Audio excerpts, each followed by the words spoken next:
নমস্কার বন্ধুরা, নতুন রেসিপিতে আপনাদের স্বাগত। আজকে আমি আবার একটা অন্যরকম রেসিপি নিয়ে এসেছি। আজকে আমি করে দেখাবো মাছের মাথা দিয়ে গাঁটি কচুর তরকারি। মাছের মাথা দিয়ে গাঁটি কচুর তরকারির জন্য একটা মাছের মাথা নিয়েছি, এটা কাতলা মাছের মাথা। আর এখানে নিয়ে নিয়েছি 500 মতো গাঁটি কচু, 2টো আলু, কাশ্মীরি লঙ্কার গুঁড়ো, কাঁচা লঙ্কা, তেজপাতা, সাদা তেল, আদা বাটা, নুন, কালো জিরে, হলুদ গুঁড়ো, লঙ্কার গুঁড়ো, জিরের গুঁড়ো। আর কিছু লাগবে না। প্রথমে আমি কচু আলু কেটে নেব। আর এই গাঁটি কচুগুলো দেখুন বন্ধুরা, একদম সাদা সাদা, এগুলো খুব ভালো কচু হবে। কচু ছাড়িয়ে নিয়েছি, এবার আমি এইরকম ভাবে 4 ফালি করে কেটে নেব। দেখুন বন্ধুরা, কচু আলু কেটে আমি ধুয়ে নিয়ে এসেছি।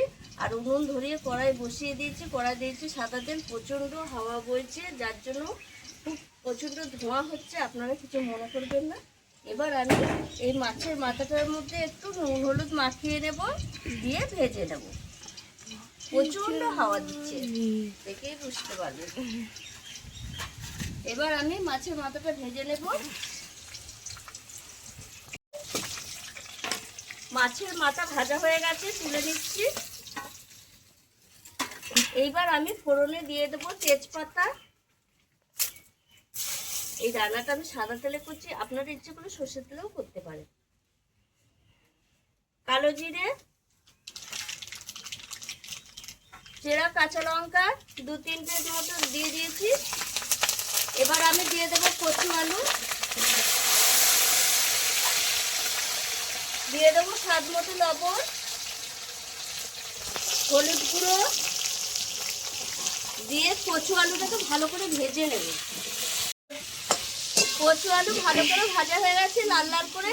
এই দেখুন বন্ধুরা, কচুও হাফ সেদ্ধ হয়ে গেছে আর আলুও হাফ সেদ্ধ হয়ে গেছে। এইবার আমি দিয়ে দেব আদা বাটা,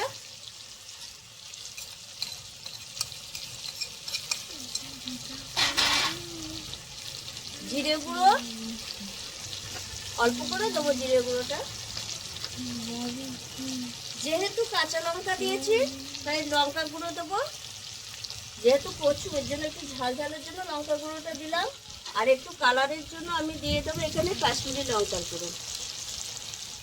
দিয়ে আমি একটু জল দিয়ে মশলাটা ভালো করে কচু আলুর সঙ্গে কষিয়ে নেব। কচু আলু মশলা দিয়ে ভালো করে কষানো হয়ে গেছে আর সব সেদ্ধ হয়ে গেছে। এই দেখুন বন্ধুরা, কচুটা এত সুন্দর একদম সেদ্ধ হয়ে গেছে, আলুও সেদ্ধ হয়ে গেছে। এবার আমি দিয়ে দেবো মাছের মাথা, দিয়ে একটু নেড়ে চেড়ে জল দিয়ে দেবো। আর এটা নামাবার আগে একটা জিনিস দেবো, সেটা দেখাবো না, পরে দেখাবো। দেখুন বন্ধুরা, এবার ঢাকাটা খুলে নেব। এই দেখুন বন্ধুরা, কচু আলু খুব ভালোভাবে একদম সেদ্ধ হয়ে গেছে। তো কষাতে কষাতেই সেদ্ধ হয়ে গেছিল। আর মাছের মাথাটা এই যে আমি এটা এরকম রেখে দিয়েছি, পরে ভেঙে দেবো।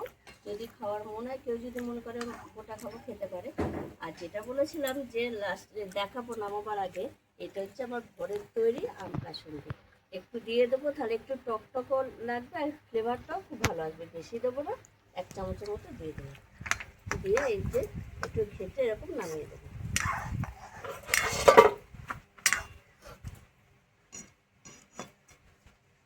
এই দেখুন অল্প অল্প ফুটছে, এবার নামিয়ে দেব।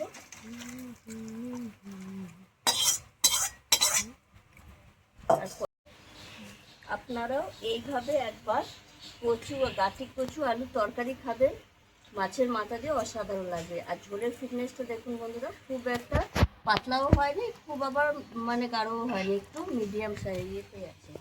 আর এই রেসিপিটা একবার করে খেয়ে দেখবেন, অসাধারণ লাগে। আর আমি একটু লাস্টে যে উপকরণটা দিয়েছি, আপনারা একবার ওইটা দিয়ে দেখবেন, দারুণ লাগে। আপনাদের ঘরে যদি থাকে তাহলে দেখবেন, আমরা তো ঘরে এগুলো তৈরি করি, তাই দিয়েছি। একটু অন্য স্বাদে অন্যরকমভাবে খেতে লাগবে। আর আমার এই রেসিপিটি যদি আপনাদের ভালো লেগে থাকে তাহলে লাইক করবেন, শেয়ার করবেন, সাবস্ক্রাইব করবেন। আবার দেখাবো আপনার ভিডিও।